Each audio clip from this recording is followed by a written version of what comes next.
Hi everyone, in this video I'm going to show you how you can save your story to archive on Instagram. So if you find this video helpful, please give it a like and make sure you subscribe for more useful tutorials. So all you need to do is open up Instagram, click on your profile icon on the bottom right, then click on the three lines on the top right. Once you're on here, just scroll down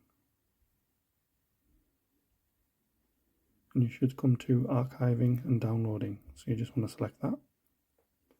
Then at the top you should see save story to archive. So this just means automatically save photos and videos to your archive, so you don't have to save them to your phone. Only you can see your archive. So if you're happy with all that, just turn that on. And when you come out of here, you scroll right back to the top. You should see archive there.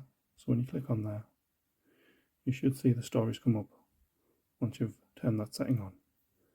Thanks for watching.